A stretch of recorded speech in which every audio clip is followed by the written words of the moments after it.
बोलिए सर। 2024 में नीतीश कुमार चाह रहे हैं कि नरेंद्र मोदी को प्रधानमंत्री नहीं बनने देंगे और विपक्ष को एकजुट कर कब्जा करेंगे, इस पर क्या कहेंगे? जो खुद प्रदेश के मुख्यमंत्री नहीं बन पाए वो प्रधानमंत्री बनने और बनाने की बात करते हैं तो ये हास्यास्पद लगता है। मुख्यमंत्री क्यों नहीं बन पाई ये बात मैं इसलिए कह रहा हूँ क्योंकि 2020 में बिहार की जनता ने किसी को भी चुना हो पर उन्होंने मौजूदा मुख्यमंत्री नीतीश कुमार जी को मुख्यमंत्री के लिए नहीं चुना। चुना होता तो तीसरे नंबर की पार्टी नहीं होते, चुना होता तो आधे से ज़्यादा प्रत्याशी इनके चुनाव नहीं हारे होते। आज किसी की कृपा पर, किसी की दया पर और परिस्थितिवश ये मुख्यमंत्री बने हुए हैं और ये मुख्यमंत्री बनने के बाद जो मुख्यमंत्री का दायित्व होता है आज इनके पास पूरा समय है देश भ्रमण करने का। दरवाजे दरवाजे जाकर विपक्षी दलों के नेताओं से मिलकर ये अर्जी दे रहे हैं खुद को प्रधानमंत्री बनाने की, पर इन मुख्यमंत्री के पास इतनी फुर्सत नहीं है कि ये बिहार भ्रमण पर निकले। इनके पास इतनी फुर्सत नहीं है कि ये बिहार के गांव में जाकर उन पीड़ित परिवारों से मिले जहां पर आए दिन हत्याएं हो रही हैं या जहरीली शराब पीने से मौतें हो रही हैं या जहां पर अपहरण, बलात्कार और डकैती हो रही है। उनसे मिलने का इनके पास समय नहीं है, पर दरवाजे दरवाजे जाकर अपने आप को प्रधानमंत्री बनाने की अर्जी लगाने की इनके पास फुर्सत है। बहरहाल जिस विपक्षी एकता की ये बात कर रहे हैं, विपक्षी एकता भाई एक भ्रम मात्र है। 2014 में भी विपक्ष ने एकजुट होने का प्रयास किया, 19 में भी किया और अब 24 में पुनः ये प्रयास किया जा रहा है। 12 तारीख को जब विपक्षी दलों की बैठक मुख्यमंत्री नीतीश कुमार जी बिहार में बुलाने की बात करते हैं तो उस 12 तारीख को एक मंच पर एक साथ कम से कम 12 प्रधानमंत्री पद के दावेदार भी आपको दिखाई देंगे अगर सब आ गए तो। ये 12 ऐसे नेता हैं जिनकी व्यक्तिगत महत्वाकांक्षाएं इतनी ज़्यादा है जिसकी वजह से ये कुनबा कभी एक हो ही नहीं सकता। ये ऐसा भानुमति का कुनबा है विपक्षी एकता जो बनने से पहले ही धराशायी हो जाता है। सवाल है, बाबा बागेश्वर को कैसे जीते? बिहार आए थे और बिहार आने के बाद इन्हें राजनीतिक दल है जो पूरी तरह जो है सियासी पारा गर्म हुआ था। अब कैसे देखते, क्या बीजेपी को फायदा होगा बाबा बागेश्वर को ध्यान में? भाई धार्मिक धर्म गुरुओं से फायदा नुकसान की अपेक्षा रखना ही अपने में एक बहुत बड़ी गलत सोच है। धर्म गुरुओं का काम है वो आएंगे अपने धर्म का प्रचार करेंगे और उनके अनुसार उनको जो सही लगता है उन बातों को रखेंगे। तभी मैंने उस वक्त इस बात का भी विरोध किया था कि जब बाबा आ रहे हो कुछ लोगों ने उनके आने का विरोध किया था तब भी मैंने कहा था कि राजनीतिक दलों को इसमें पढ़ने की जरूरत ही नहीं है। क्यों भैया, राज्य सरकार के पास इतना समय है कि वो बाबा के आने का विरोध करेंगे, पर उनके पास इतना समय नहीं है कि सीटेड बीटेड के अभ्यर्थियों की चिंता कर ले।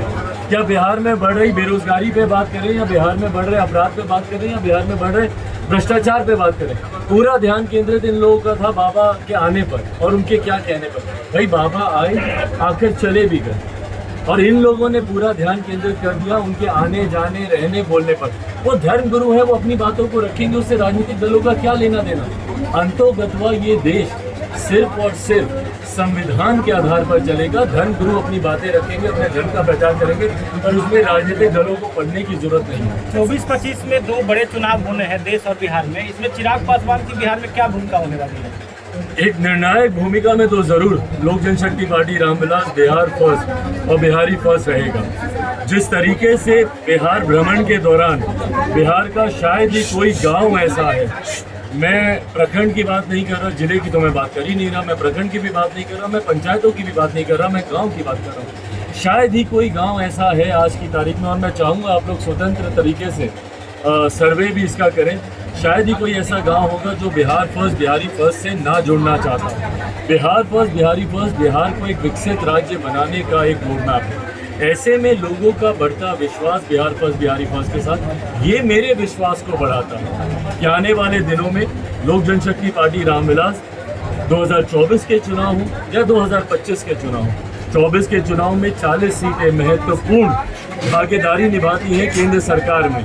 ऐसे में इन 40 सीटों में भी हम लोग की एक अहम भूमिका होगी और विधानसभा के चुनाव में तो सवाल एक ये ही है कि लालू जी, नीतीश जी और आपके पिताजी तीनों एक आंदोलन से निकले हैं। क्या भविष्य में तेजस्वी के साथ चिराग पासवान दिखेंगे?